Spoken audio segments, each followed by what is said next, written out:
Welcome, everyone. This is the first of a 4-part series called Beyond Returning that I'm delighted to do with my good buddy Jonathan here. And the description of this, which you probably saw, is that religion and spirituality have focused on the return journey of the soul back to the source. However, the nature of existence is evolutionary. So in this series, we're going to explore how we can each uniquely participate in the unfoldment of divinity in life. Sounds good. Well, let me do a little Say more. intro here. So here's a quickie guide to how the purpose of existence is described by different religions and spiritual traditions and what the aim is. So in Buddhism, the notion of being a separate individual is illusory. There's no separate self. And the purpose of existence is to go beyond the conditioning that causes us to have this illusion, to go beyond desire, which is seen as the cause of suffering, and to achieve a state of nirvana, which is an indescribable state. That's the aim of. Mm-hmm. In Hinduism, reality is described oftentimes as being Maya.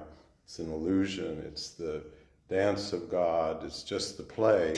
Leela, sometimes described as. And there's cycles of existence. There's the creation, there's the preservation, there's the destruction, and then it just all goes back and starts all over again. But the purpose for the individual is to achieve a state of liberation from the cycle of being born and reborn and being caught up in the illusion. In Christianity, the aim is usually thought of as achieving salvation, going to heaven,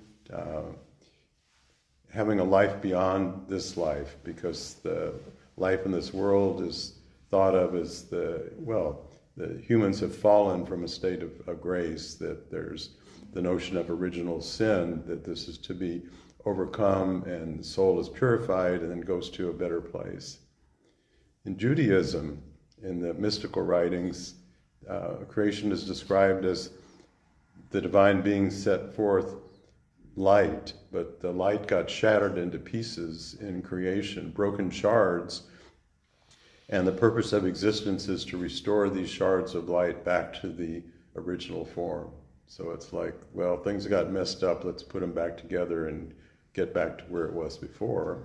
And finally, in yoga, the aim is to achieve a state of the highest samadhi, which is a total dissolution of personal identity and a merger beyond the beyond into the absolute. Yeah, I think there's, within each one of those, there's vast distinctions as well. So I would be also, and we've talked a bit about that, pay attention to the schools within Christianity, Islam, Hinduism. The two that I'm most familiar with would be Christianity and Judaism. What you describe would be kind of Kabbalistic formulations of Judaism, but there's also some other formulations of Judaism that actually don't talk a whole lot about that. There's some schools of Jewish thought that say that there might be a resurrection, but it's so far at the end of all things that it is really God's work, and it's not ours to wonder about. It's ours to see as out there, but it's not ours to manufacture an ethical, moral compass oriented to. The ethical and moral compass that we're oriented to is how we act here, Torah, how we live here. But there are schools of Judaism and schools of Christianity that have tremendous variability. Christianity's formulation is an interesting one for me, at least, because it's orientation that we recognize now that is often, not always, oriented toward a salvation that comes, and a salvation that is deeply personal and is particularly granted to a certain group of people who get some things right. Either you get the sacramental life of the church right, which is kind of a classic high church sacramentalist view. If you've ordered your life well, and if you've been faithful in receiving the sacraments, and if you've practiced your faith in that certain way and checked those boxes, you have access to then, or you may have access to a divine life beyond your personal life. Or if maybe in the evangelical church you might have heard this: have you given your life to Jesus Christ? Have you accepted salvation? Are you going to heaven today? Those formulations are not predicated on sacramental practices. They're predicated on confessional statements and your own personal assent or agreement to those statements. And then those statements are what can get you into an afterlife, a personal, highly personalized afterlife.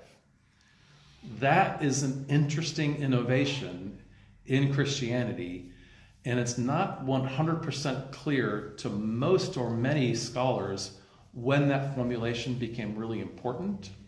Most people say that kind of became important by the time of Augustine, but it's not clear that that's the story that Jesus was telling. Jesus was much more a First Testament Jew, probably a mystic precursor to what we now call Kabbalah, or as a friend of mine says, he was probably what we might call today a really good Reform rabbi. He was probably a classic Jewish Reform rabbi, where he was living in both worlds and telling people, listen, you got to do good stuff, and at the same time, God's love is more gracious than we probably thought it was. And so not all of Christianity and much of Christianity is not tilting toward the individual salvation. And I'm of the school that that's actually not the story. Individual salvation is not really what Christianity, as I understand it, is tilted toward. I also know that exits me from a lot of conversations, probably would get me kicked out of seminary if I was to say that as a seminary student right now. But I'm sorry to add more. Oh, no, that's good. So let's look at the story. Yeah, look at the stories. Persistent throughout the different scriptures. What have the scriptures been about? The scriptures have been about the story of God, or the transcendent, or the absolute, or whatever name that you want to give it. The relationship between that and manifest beings such as us, such as human beings. So how does the individual human being relate to this something that is often described as just very distant, far away, sometimes not really involved in creation? And what's the point of the creation? So the point of creation is usually, as I said, introducing this class, is going back. It's the return. So the soul goes through the descent, through all the levels of existence, becomes manifest, and now the purpose of the soul is just to go back. Well, let's contrast this with what's been discovered in science over the past many years, at least 100 years, with quantum physics, which has discovered that the universe that we live in is not a dualistic one, is not one in which you can meaningfully talk about things as being existent in isolation from the other parts, but rather everything is interconnected with everything else, and everything is in relationship with everything else, and it's actually meaningless to talk about anything that could possibly exist outside of the totality, which Pir Vilayat, who was our teacher and our Sufi group we belonged to for many, many years, described as the universe with a capital U, because he said the name God has been given so many connotations and has so much baggage associated with it that might be helpful for some people, not helpful for other people. He just liked to call it the universe. That all of reality is this total, indivisible whole in which all the parts are in relationship with all the other parts. But what science has shown us is that this totality is continually in a state of evolution. It's not static. And even if you look at the scriptures, historically, the description of this relationship between the highest end of it and the individuals has evolved tremendously. The notion of God, even in the Old Testament, from being this wrathful, judgmental God, you follow the law and things will be good, you don't, you're going to have bad things happen, to Christianity and Islam and so on. So there's been an evolution in the relationship. How it's been described is between the human being and what the divine is. However, in these different traditions, almost across the board, the description of what is on the other side of things, God, The transcendent, the absolute, is generally described as being unchanging. It's immutable. It's always been, always will be, and is not affected by what goes on in existence. But this is totally at odds with what's been discovered in science, where everything has an impact on everything else. And in at least some branches of Sufism, the purpose of existence is described as awakening of divinity and manifestation, having more and more capacity of expression of the transcendent side of things in existence, which can only take place by virtue of the relationship with beings in existence with the divine, a personal relationship. I guess the question then too is, sorry. We have a question at the end. Let's save them. We will have time for Hold questions. it for just a bit. All right. So part of what I get into then, and where we've gotten is, as we're agreeing on the terms, as we're talking about the language of faith, where we're talking about God, the divine, the other, however you want to name that, when we're talking about our soul, when we're talking about individual, when we're talking about the inner life, or we're talking about the people that we share, all those languages, it's important to understand that, at least it's important to me to understand, and it may be important to you, granted it may not be, that those ideas change throughout time. That our very understandings of what it means to be me and you, what it means to be here in this place and to share this experience, and what it means to be on this planet with those lights above us that show up at night but not in the daytime, all of our understandings of that have changed steadily throughout time.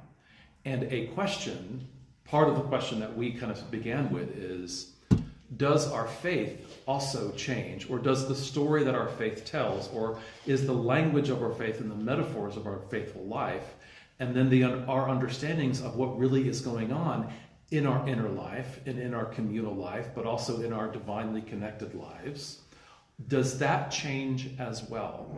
And if change is part of the formula, that appears that it is, how much changeability is there? What are the boundaries of this evolutionary principle that seems to be at the heart of our existence? What are the boundaries of that? Are there boundaries? Is evolution a fact or a principle that only the human experience or the earthbound experience holds on to? I don't think so. But then if it's interplanetary, if evolution is a truth that is interplanetary, and then we start talking about, well, if it's interplanetary, then what about dimensionality? Is evolution something that unfolds in multidimensionality? And when we talk about multidimensionality, does that dimensionality include the divine? Like, is there an evolutionary realm of the divine that God's own selfhood is unfolding? That there seems to be this, I think that's what I hear you saying. This is me as a preacher saying it. This is you as a writer saying it. But that's how I kind of get into that is, what are the boundaries of evolution? And then to put another kind of bracket around it, how much that we talk about today in these great traditions is using language from previous eras' understanding of where we are on that evolutionary unfolding, right? Just to say, go to church and listen for how much pre-Copernican language is in particularly the older traditions of our language. Our new Eucharistic prayers are a little bit different that we're using at the 10:30 service, but it's still there. Go listen for this pre-modern language that still comes through that says some stuff that most people who are scientists today would kind of go, really? Unchangeability? That's nothing doesn't change. Everything changes, but yet our faith says God doesn't change. Well, yeah, but the books of our faith were written 3,000 years ago in some cases, maybe longer ago. So does that what do we do with that? So yeah. The Sufis say that creation occurred because God was a hidden treasure desiring to know and be known, to love and be loved. And the way that God could know him herself was through what takes place in the relationship with manifest beings, and I don't think not just human beings. So that's saying, we describe, like Jonathan's saying, we have these terms describing God. God is omniscient. What does that mean? Well, God knows everything. Well, if God knows everything, how come there's a creation for the divine to know him herself? Which implies, well, there must be things that have previously been unknown. It also implies that in the process of creation, it isn't that God's got this blueprint and it's like he knows the whole, she knows the whole story and just sends it down and sits back and watches what takes place, because there couldn't be any change and there certainly couldn't be any new knowledge that accrues from that. Now let me segue over to a scientist, Seth Lloyd, who's a computer scientist at MIT. He's postulated in an article in Scientific American, not National Enquirer, Scientific American, that the universe is a giant quantum computer, and what is the computer seeking to compute? Itself. So basically saying the universe is this giant quantum computer seeking to understand itself. Yeah, well, that's scientific language saying the same thing the Sufis have said for a very, very long time. So, what part do we have to play in this? Let's talk about the notion of revelation. So revelation, I think most people would think of, now you're in touch with a wisdom that was somehow in some more subtle place and you've discovered it. And it feels like that because it's something beyond what you knew before. But I think what revelation is a discovery of something that never existed before, the experience that you've had, and the uniqueness of your being has enabled something to come forth that couldn't have taken place through any other being. And the wisdom that comes from that is not just available to you, but because we live in an interconnected universe, to everything, including what we think of as God. So God discovers along with our discovery, which implies that things could not possibly be static and fixed. Mm-hmm. The nature of reality is that there's always self-organization to a higher state of being. Well, you say, well, where's the evidence for that? Well, what we think of as the Big Bang, there was just this inconceivable explosion and these just particles that weren't even organized into photons yet, or atoms or molecules. And from that, over the 13 billion years we think have taken place since the Big Bang, galaxies, people, flowers, all of this has organized from this. So there's something inherent in existence that organization is going to lead towards a higher and higher state of being. And that includes the wisdom that can take place through our own evolution, through our own awakening. So instead of thinking of the spiritual journey as just being about me, I want to get to fill in the blank, moksha, nirvana, liberation, salvation, heaven, because that's a heck of a lot better than this. The discovery that you are participating in the collective awakening in which everything is moving towards a higher state of being, and you get tremendous benefit, but so does everything else. Yeah, so then Pierre Teilhard de Chardin, right? 20th century mystic, Christian mystic, talks about, he wrote this wonderful book about the Eucharist of all creation. That all of creation is involved in this unfolding mystery of Eucharistic life. And so there is a strong Christian mystical tradition that isn't only 20th century, that goes well far back, of understanding that there is something else going on other than the formulations that the church agrees to. Or when I say the church, I mean probably what I might describe as the broadly accepted Catholic doctrine, but also broadly accepted Protestant doctrine as well, that there is there's movability. This idea that we are individuals trying to return to an ideal is not universally shared within the Christian tradition, that we might be participating in a broader experience that includes us and we are captured up into, but that certainly is not limited to our personal experience. So the idea, the very Middle Ages idea, that human beings are the pinnacle of creation, for instance, and that our existence is what God was always up to, and God is always up to human beings being the pinnacle of creation, and then we have a unique destiny to fulfill in our individual return to God, hopefully where we return with other people. That is a really old school formulation, and I don't have a problem with it. I don't think it's complete. I don't think it tells the whole story. And I think when it comes to at least my own personal contemplative life, and my own personal participation in reality, it doesn't help.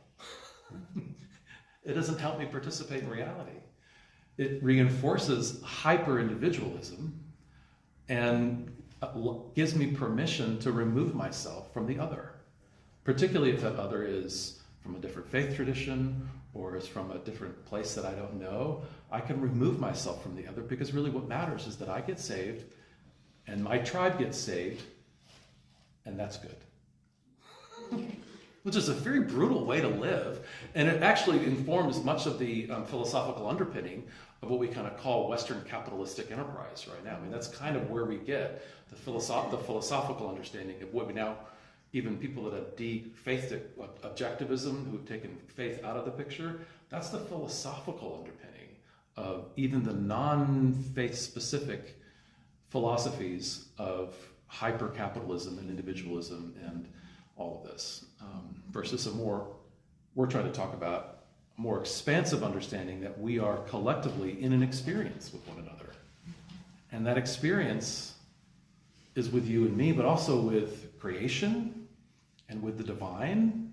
And that experience involves transformation and ongoing evolution, which is pretty interesting.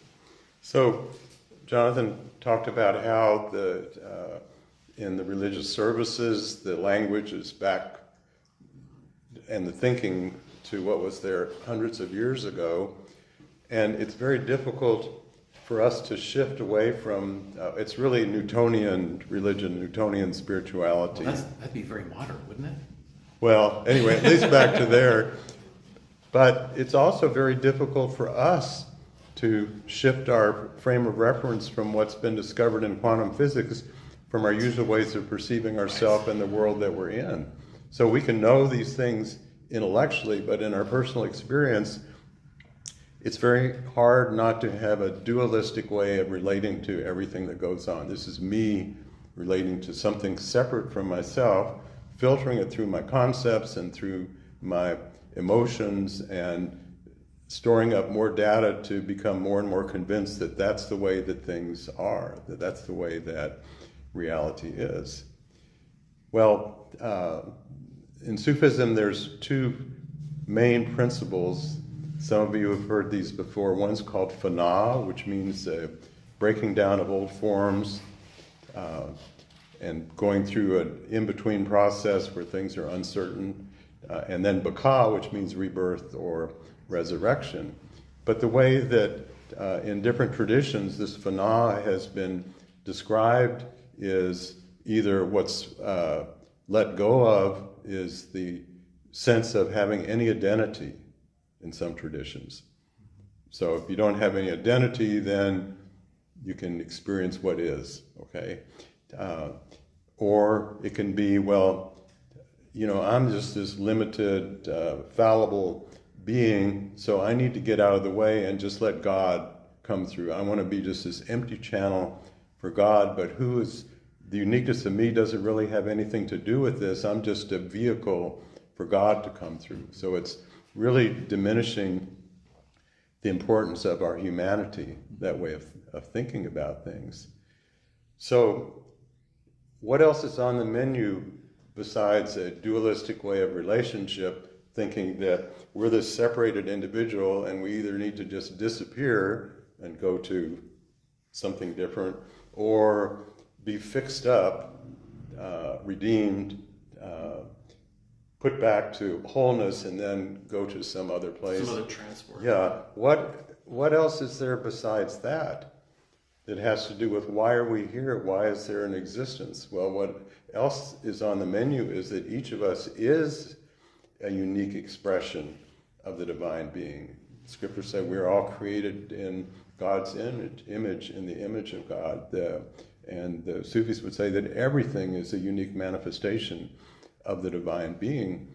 Well, if that's the case, then the purpose shifts to, instead of disappearing with this phenomena, but the phenomena is a letting go of the previous identification with a separated self and going through a process of awakening and transformation to a state of beingness in which you're very much the uniqueness of who you are. And now you have a way of relating to all the other unique manifestations of the divine being. And now there's a circulation of light between you and whatever it is that you're experiencing. And in this circulation, new possibilities arise, new understandings arise, new wisdom arises, and you're helping to further the process of evolution of divinity in life. Well, I don't know about you, but to me that sounds like a heck of a lot better reason for being here than to just erase things and go back to the drawing board. Yeah, the language in Christianity is, what would be a classic Christian language? So reconciliation or resurrection is one of those. What's the other one for surrender? Because there's a lot of different Christian language. Emptying. There's a big word called cruciformity, right? Where often in Christianity, cruciformity is describing that self-surrender, right? That's one of those. Transformation. Yeah, transformation is kind of the goal. I'm thinking of the emptying place where we're supposed to let go of ourselves, and there's a lot of language in, particularly I would call it modern Christian Protestant spirituality, about being a vessel, about emptying yourself and allowing God to be the one that determines who you are, which I love the idea of it. I love that idea. And a problem with that is which God, right? And whose idea of God are you allowing to possess you? And do you, as a human being created by God, have any agency in that? Do you have agency? Are you able to participate in that?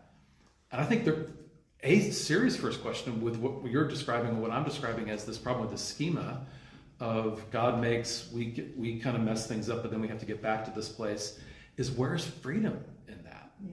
Where is individual and collective freedom, and where is the freedom of us, and where's the freedom of the divine?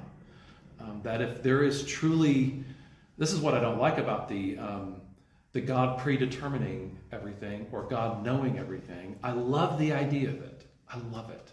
It feels warm, like a comforter on a cold night. It really, really does. My only problem with it, again, is where's the freedom? If God knows everything and predetermines everything, and every outcome has been carefully considered and everything has been calculated for and corrected for, then where is my agency? And if there's one thing I learned in the Hebrew Scriptures, that's a really deep struggle, is where is freedom in this? And where do we have agency? And that actually seeps through the Scriptures, and it seeps through the Christian Scriptures as well, this idea of where can I be free? What does love, and another language we'd use for, another word we'd use for that is love, that love grants freedom. And I think you're saying what might be on the menu. That's for me is one of the things on the menu, is how do we participate in our lives as free beings, not separated from one another, but interwoven with one another? And how does my freedom not limit your freedom? And how can my freedom not limit the divine freedom? But also, how do I surrender myself enough to make space for your freedom and for our freedom and all of our freedoms together? Right? That's a really cool set of questions, I think, that we're trying to get into here, is rather than this transactional thing, is how do we do that? Yes, and without free will and without that freedom, there could be no change. Right. And without the possibility of change, there could be no growth, there could be no evolution. And then we just wind the clock back to what the Sufis say was the original purpose of creation, then that purpose could never possibly be fulfilled. Right. If God wants to discover the nature of God's own being, but as Jonathan was saying, if it was already all laid out, you just know how the plant is going to turn out because it's going to look just like what's on the package, then what's the point of it all? And if it just goes back to where it's come from, talk about ecological waste. You have this whole universe that gets created and it goes back. Well, I've mentioned this before in some previous classes in Hinduism, traditional Hinduism, the cycles of creation, preservation, destruction. The story is it just starts all over from scratch. But the only place I ever saw something different is this wonderful book called K.A., where this person is retelling the stories of Hinduism, and he says that even when one universe comes to an end, the essence of all that's been gained, the wisdom of that cycle of existence is now the seed that's implanted in the next creation. It doesn't start from scratch. It starts from that beginning. And some cosmologists are postulating that what happens in a black hole, if something goes into the black hole, it's conceivable that it goes out a white hole in some other universe. And we don't have a way of measuring that because nobody's come back from a black hole to tell us what happens. And cosmologists are saying that our universe is likely one of perhaps an infinite number of universes, multiverses, and this whole set of universes is continually evolving. And I think there has to be a relationship between these different universes, this inconceivable wisdom that arises from that. So this is a very different story. Entanglement theory would suggest that there is some connectivity in these different realities, that there is possibly some more entanglement between the universes and between the realities that we're sharing. And what you described right there, the Hindu book, what's it called again? Ka. I have to read that. Has anybody read the Chronicles of Narnia all the way through? The last battle? Yeah, that's kind of what happens in the Chronicles of Narnia at the very end. Sorry, spoilers. That there's this final battle where it looks like all is kind of done, and then at some point I'm having a memory of somebody saying, "This is the way it is." It unfolds and it recreates and it restarts, which was C.S. Lewis's way of resolving the end of all things. And is it really a distant end, or is it this kind of? So I hadn't connected that there might be a little bit of that in Hinduism as well. So if we're a part of this story, then the purpose shifts dramatically from how do we get fixed up and get back to where we came from to how do we consciously participate in fulfilling something that can only come through the uniqueness of our being, which is another way of saying how can we fulfill our dharma, which is our spiritual purpose of existing.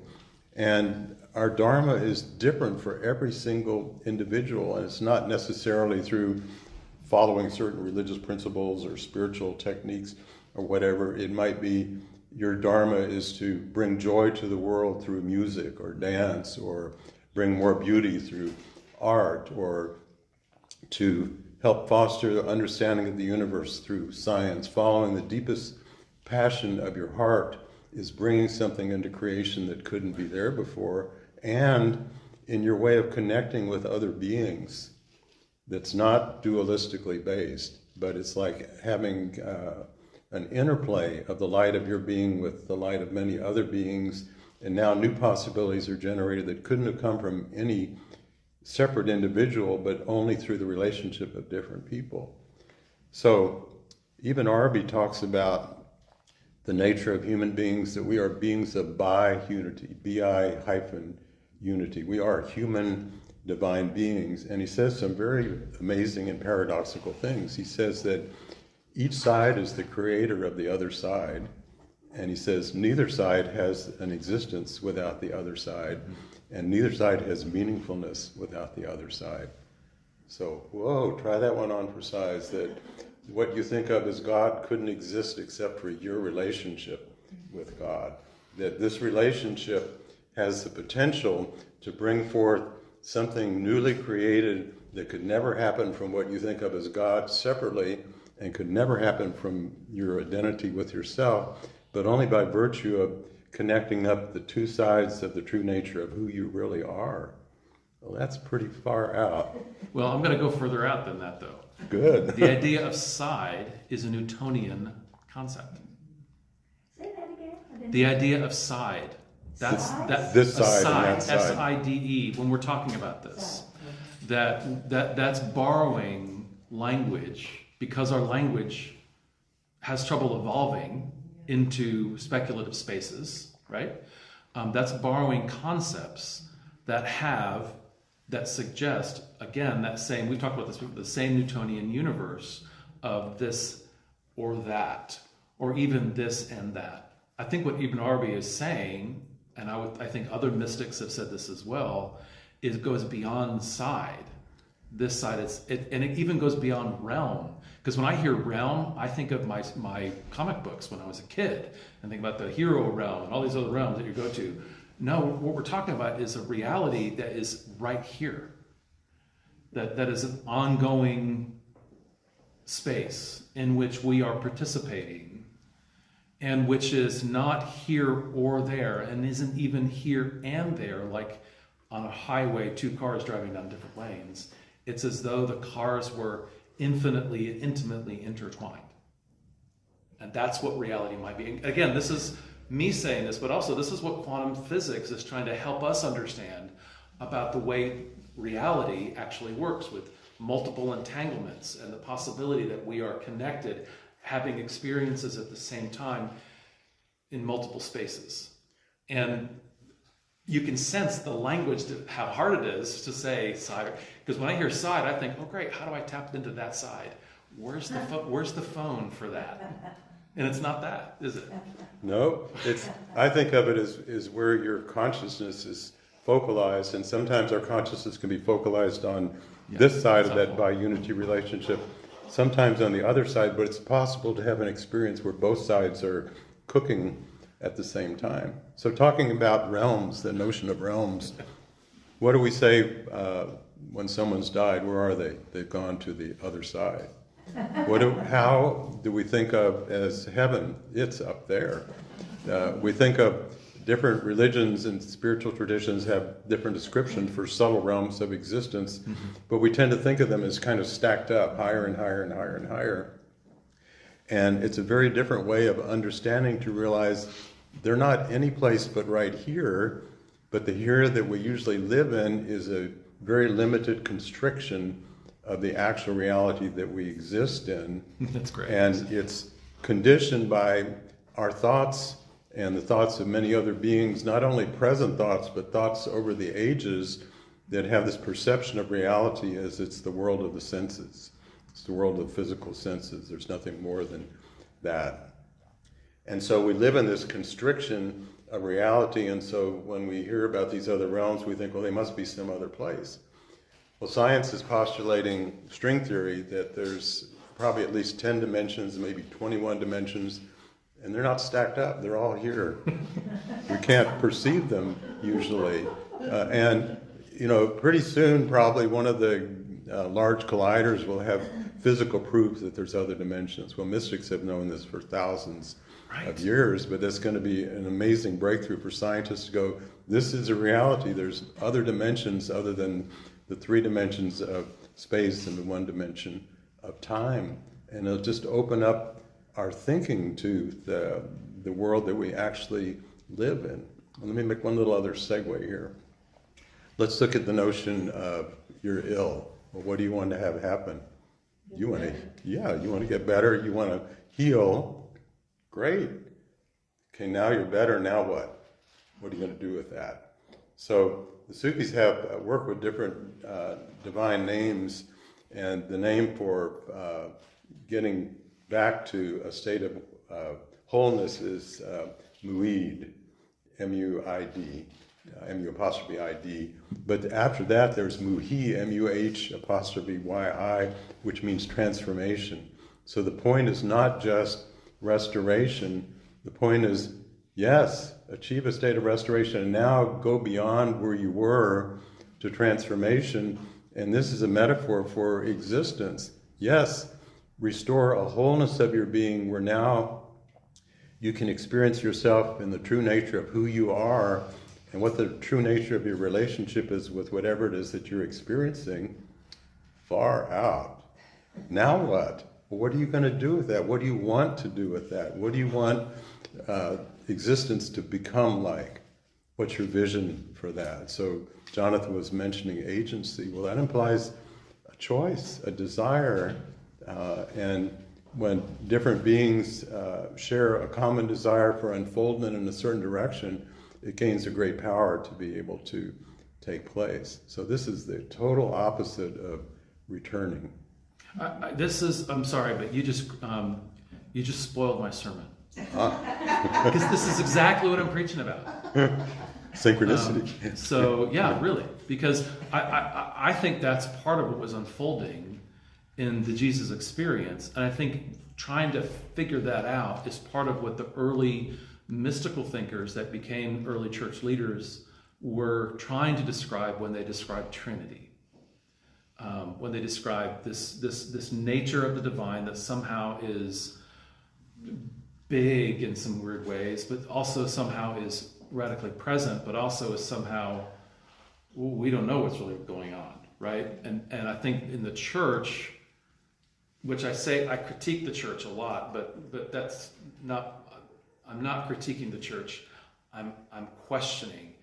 But there is a lot that I think my tradition, Christianity, did get kind of right in some sidelong ways, which is that we're trying to describe the divine, not limiting it to our individual relationship parameters. God is not you. God does not look like you. And one of the problems with a singular entity is that we often project our daddy and mommy and brother and sister images onto that divine. And Trinity fundamentally resists that there is a Trinity, there's a multiplicity in the divine that is flowing and moving. Richard Rohr's Divine Dance, read that book. He talks about this dancingness that is at the heart of the divine, which I think is a helpful clue into moving that forward, this idea that there's not a staticness, there's a kind of a movement. Yes, and even Arby talks about the corporate God. Right. So this is like the stereotypical God of Judaism, Christianity, Islam, as opposed to what he calls the personal Lord, or Rab, R-A-B-B, and its unique plug-in or relationship with the divine being that's particular to you and no one else in all of existence, and that's discovered, and in a way it's created. Hazrat Khan, who brought Sufism to the West in the early 20th century, talked about creating an ideal of God. And that ideal may change over time, and the ideal could be God the Father, God the Mother, God the Child, God the Beloved, God the Friend, and so on, but establishing a personal nature of this relationship that enables something to take place from it. How do you have a relationship with the absolute beyond the beyond? Yeah. You can't. There's no possibility of relationship. Intimacy. And some Sufis say something pretty amazing, because oftentimes in some branches of Sufism, the purpose is unity, just dissolving into the divine being. But some Sufis say beyond unity, a higher purpose is separation. Why? Because only in separation can there be a relationship of love, lover, and beloved. Mm-hmm. And Valentine's Day is coming. It's pretty hard to have Valentine's Day if you don't have a beloved. Did you say love? Lover and beloved. Love, lover, and beloved. Oh, that's really good. So we do have some time for questions. We are recording this, so if you're okay, if you ask a question, your question will be recorded. So Cliff, you had a question. Okay. Oh, okay, great. About an hour ago. Oh, sorry. Sorry, thank you. Anyone have any questions they'd like to, or any comments? thoughts? I want to get back to this idea of, you said a limited constriction of the reality we actually live in. Yes. I thought that was very helpful. That's a helpful way of describing the human experience with some generosity that allows for us to know that there is a greater reality that we're actually living within, but that also we're participating, maybe out of necessity, in a constricted reality that involves brushing my teeth, going to the doctor's office. I mean, that's the constrictions, right? Is that what you mean by the constrictions? Well, yeah, think about when we're born, we have to discover how our senses work, how to orient ourselves as a separate being, and then we grow up. Well, we need to learn how to be able to function in the world. Mm-hmm. These are all important things, but that's not the end point of it all. The constriction comes where we presume that what reality is just the way we've been experiencing things so far, and that there's not a possibility of a much richer way to experience things in the world. And I think surveys have shown that when they ask just general people in the United States how many people have ever had a mystical experience, the numbers are like at least 60% or probably higher. Right.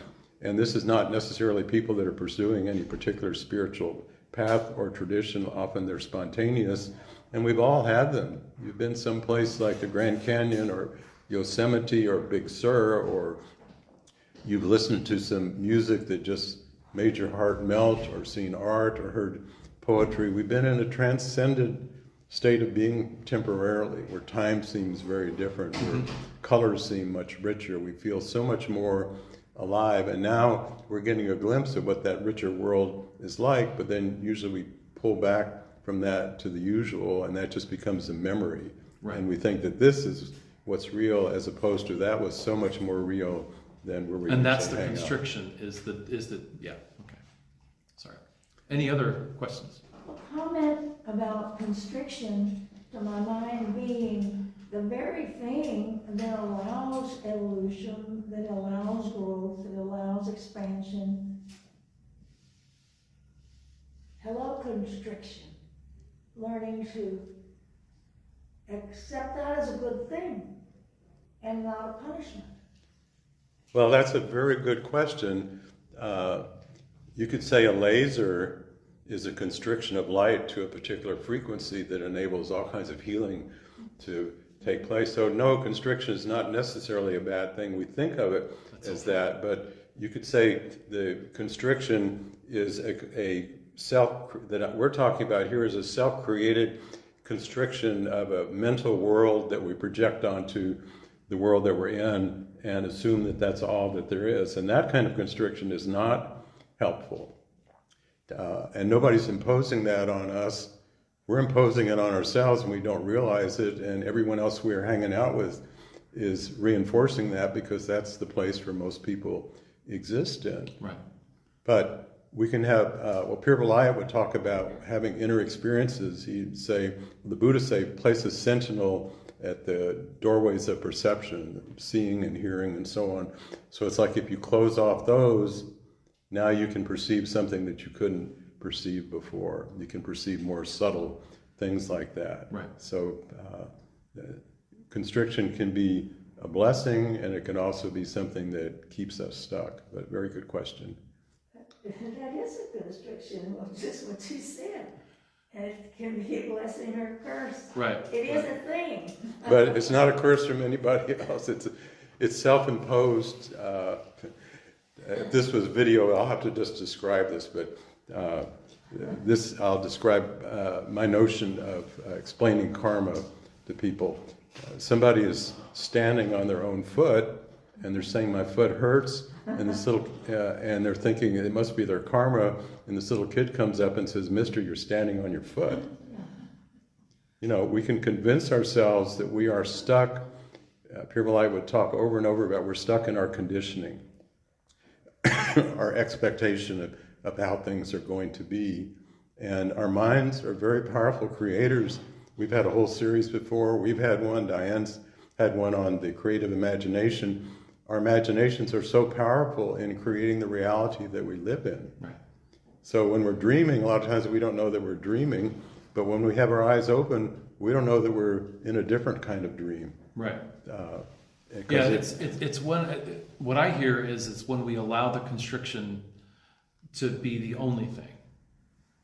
And I think that's what most religious leaders, mystics, prophets, teachers throughout history have been trying to push. is that the constriction that we've been living within is no longer working. Right. And maybe there's a broader reality that we can accept. And I see that in Muhammad. I see that in Jesus of Nazareth. I see that in the great moral and ethical teachers and leaders of the civil rights era, saying this constriction is here, and there's another reality. And the only distance that we have to travel from this constriction to the other reality is our work. That's the work. Yeah, and so what season is upcoming in Christianity very soon? Lent, right? Lent. So in Lent, you're supposed to pick something and give it up for a while, right? But that's symbolic of releasing something Of course. in order that something better can come through, which is exactly what fana is. That's evolution. It's a shedding of old assumptions. And fana can be a very challenging process to go through. I mean, in Christianity, it's described as being like the dark night of the soul. It can be a place of confusion, a questioning of faith, and so on. But if you have an understanding of this being a natural part of life itself, to release, to go into a formative in-between stage in which it's unknown by anything, you, God, anything, what's going to emerge, but a trust that what's going to emerge is going to be a higher state of being than what was there before. Then you can relax into that stage and allow it to take place and welcome a new way of understanding and relating to what takes place in your life. So that's a pretty good thing to try to That's evolution. bring about. That's evolution. Okay, we'll meet next week. We're going to do this for 4 weeks total, so we have 3 more weeks left. Yes.